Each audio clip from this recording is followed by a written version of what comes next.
आज की कहानी एक ऐसी लड़की पर आधारित है जो शारीरिक संबंध से भरी हुई थी। दिन रात उसे अपनी पिंकी पिटवाने का मन करता था। जैसे एक ड्रग एडिक्ट नशे के बिना नहीं रह सकता, वैसे ही यह लड़की अपनी पिंकी को पिटवाने के बिना नहीं रह सकती थी। कहानी शुरू होती है और हम सेलिंग नाम के एक आदमी को देखते हैं। उसे अपने घर के बाहर एक लड़की बेहोश पड़ी मिलती है। वह उसे अपने घर ले आता है। वह उससे पूछता है कि तुम्हें क्या हुआ, तुम कौन हो।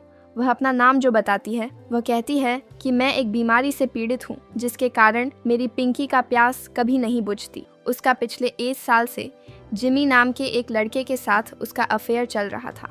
अब वो अपनी सहेली के साथ नहीं खेलना चाहती थी, इसलिए वो जिमी के पास आती है और उससे कुछ करने के लिए कहती है जिससे वो पहली बार अपना अकाउंट खोल सके।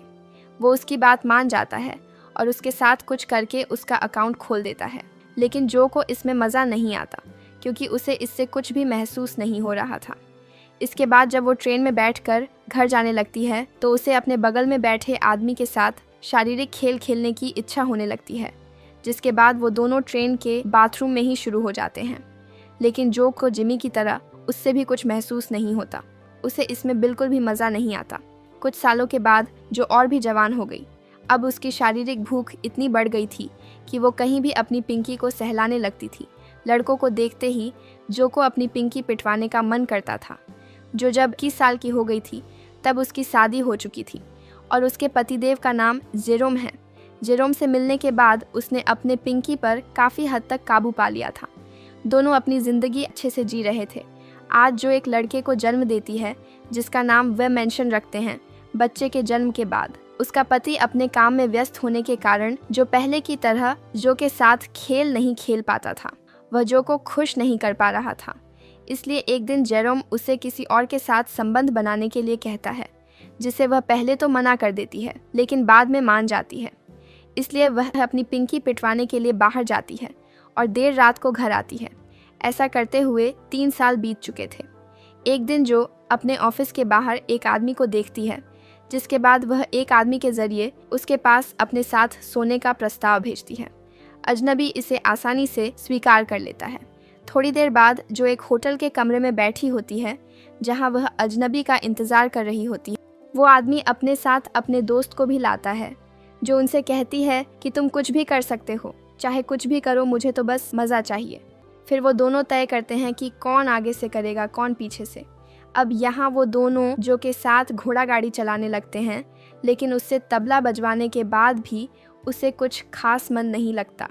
जिसके बाद वो गुस्सा होकर अपने कपड़े उठाती है और वापस आ जाती है और उसके बाद थक हार कर वो केन नाम के एक आदमी के पास आ जाती है।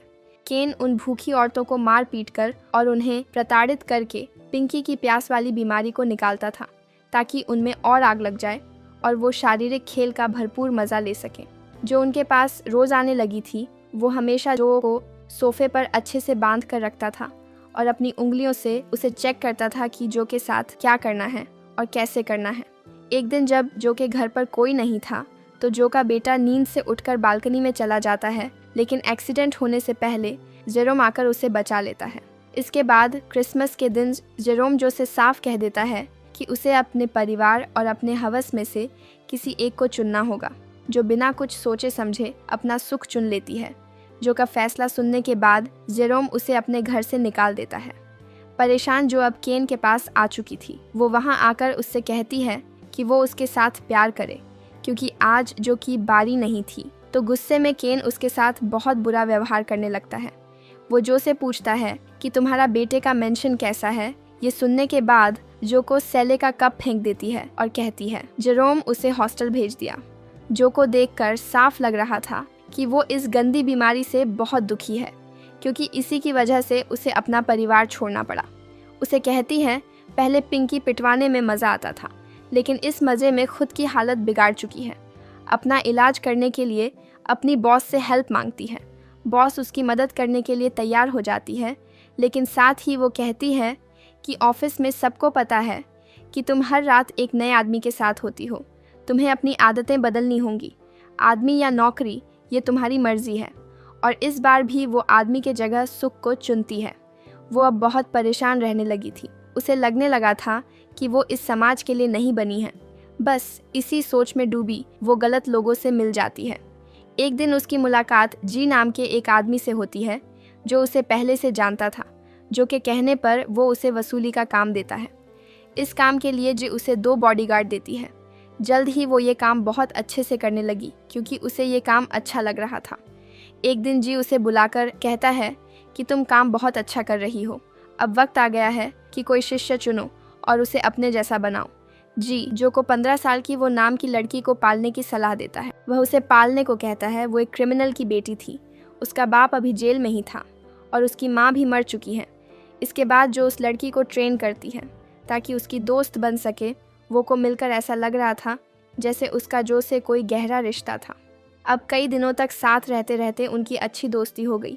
एक दिन उसने उसे अपने घर रहने के लिए आने को कहा, जिस पर वह मान गई और हमेशा के लिए उसके घर रहने आ गई। धीरे धीरे वह उसे अपने सीलिंग के धंधे सारे गुण सिखाने लगी। साथ रहते रहते दोनों की एक दूसरे के प्रति आकर्षण बढ़ने लगा और दोनों एक दूसरे को चाटने लगे। कुछ दिनों बाद जो गलती से वसूली के लिए जेरोम के घर पहुंच गई, जिस कारण जो वो से मिशन पूरा करने को कहती है, वह सफलतापूर्वक अपना काम पूरा कर लेती है। लेकिन कुछ दिनों बाद अपने किए पर पछतावा होने लगता है क्योंकि जो के साथ साथ उसने जेरोम के साथ भी शारीरिक संबंध बना लिए थे। यह देखकर वह बहुत दुखी हो जाती है और कहीं ना कहीं उसे जलन होने लगती है और इसी जलन के कारण वह जेरोम को मारने का फैसला करती है। जेरोम को मारने के लिए वह बंदूक लेकर उसके घर में घुस जाती है जहां जेरोम ओ के साथ था, लेकिन काफ़ी कोशिश करने के बाद भी वह उसे मार नहीं पाती। जेरोम गुस्से में आके उसे बहुत मारता है। इतना ही नहीं, वो उसके सामने ही ओ के साथ फिजिकल गेम खेलता है जो सेलेब से पूछती है कि मेरी गन क्यों नहीं चली। इस पर सेलेब उससे कहता है शायद तुम्हें वो गन चलानी नहीं आती थी या फिर तुम जेरोम को मारना नहीं चाहती थी इसलिए तुमने गोली नहीं चली।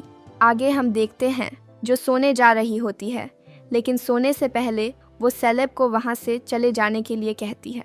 रात को जब जो गहरी नींद में सो रही थी तो सालिक चुपके से उसके कमरे में आता है और जो के साथ ज़बरदस्ती करने की कोशिश करता है। जो उसे अपनी गन दिखाती है और रुकने के लिए कहती है। जब वो नहीं मानता, जो उसे गोली मार देती है और इसी के साथ यह मूवी यहीं पर ख़त्म हो जाती है। Thanks for watching.